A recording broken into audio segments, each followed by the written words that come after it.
Good afternoon, my name is Jason Hoskins, and I'm going to talk today about how to smoke a turkey even if you don't have rolling papers that are large enough. Actually, we're going to talk about how to smoke a turkey in a smoker.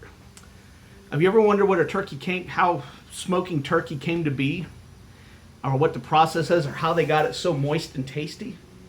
Since I moved here to Zephyr Hills about 4 years ago from Miami, we've smoked our turkeys every Thanksgiving for the holidays. Smoking a turkey not only gives you more space in the oven to make other items, your side dishes, your stuffing, your dressing, mashed potatoes, rolls, and everything else, but it's also very tasty, and it's a lot cheaper than frying a turkey. I know there's a lot of people that love to fry a turkey, but I think smoking it, you get a better flavor. It cooks low and slow like it should, and it's just a better way to cook your bird. There's certain steps you need to do before you smoke your turkey. One of the things you need to do is set up your smoker. Smokers, we're talking about smoking here. There's different methods of smoking. There's cold smoking, where meat is aged first and salted, which started thousands of years ago. The cavemen, I think, in their caves found out that if they hung their meat high up in the caves, that they could actually smoke it and it would preserve a lot longer. It would keep instead of going bad so quick. We're doing what's kind of a hot smoking or a barbecue. So there's different types of smokers. As the one you see behind me, that's the one I use. It's a vertical smoker. Small shaft, you put your fire in the bottom, and then there's a water container that you put different spices.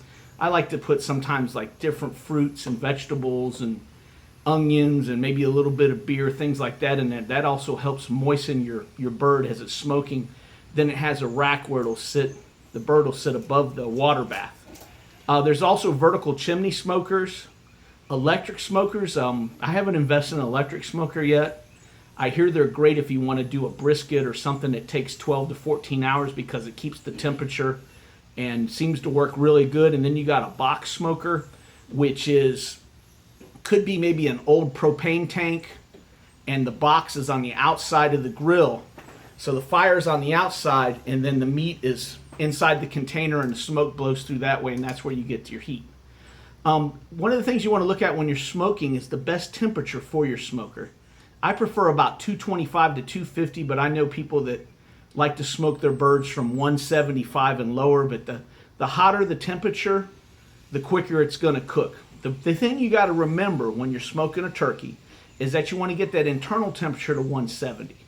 Now, if you smoke it lower, it could take longer to reach that temperature, and you have what's like a window of opportunity for things to grow, 2 to 4 hours. So you want to try to get that breast and that thigh up as quick as possible. Breast temp should be about 160 degrees, around the thigh 170. If you can get that bird to 160, and when you take it out, it'll still rise. The temperature should rise about another 10 degrees before it cools down.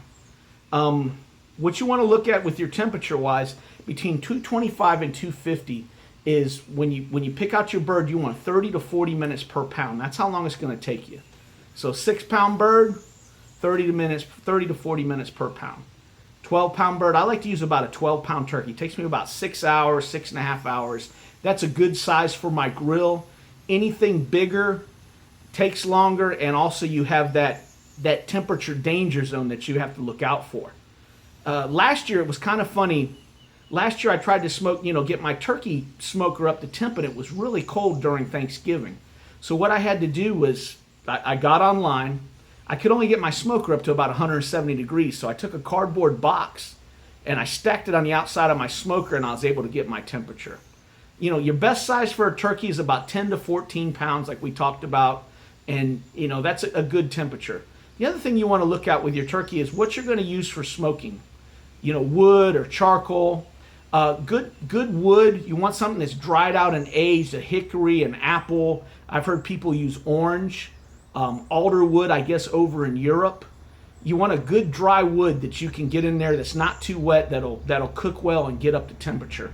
I like to use a little charcoal. Also, you got different types of charcoal. You got the processed charcoal, the match light, things like that. You also got the natural charcoal.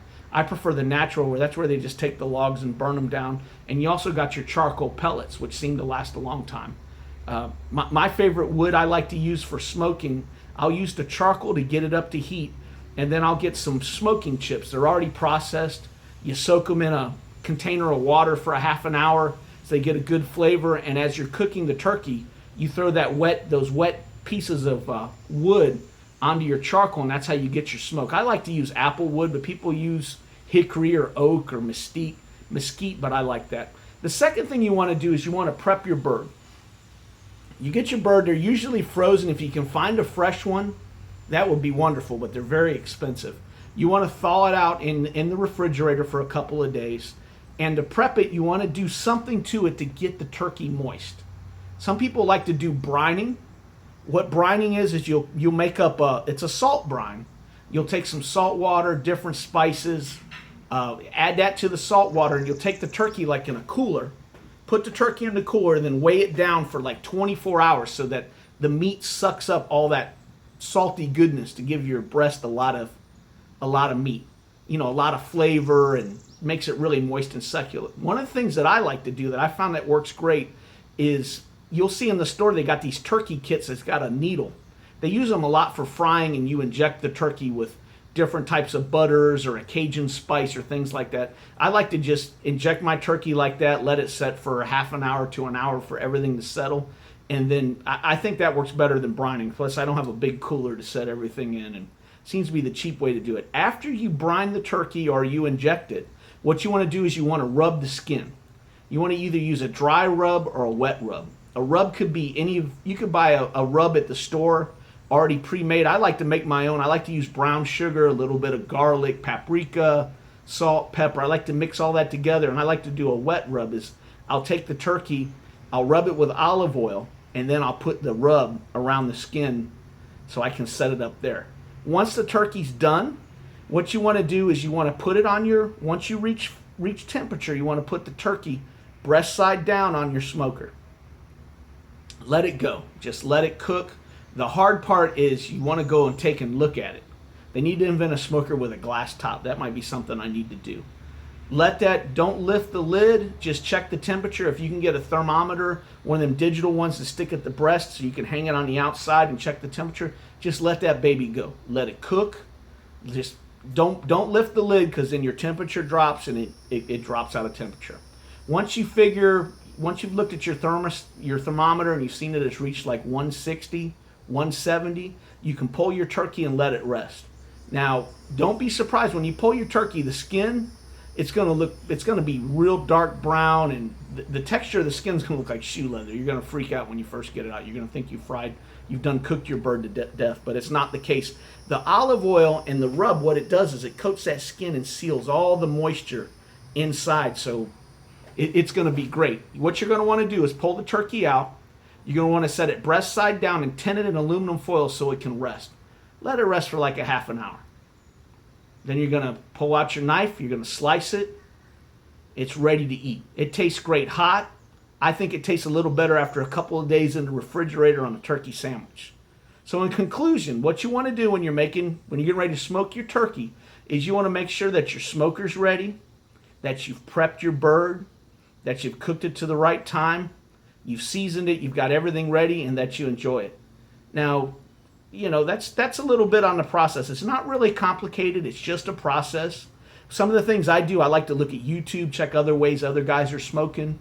And, just remember, the secret is to get it up to 170, low and slow, cook it to the right temperature, and just have a good time. It's a great thing to start with, and I think you'll have a great project. The turkey will come out good. Thank you very much.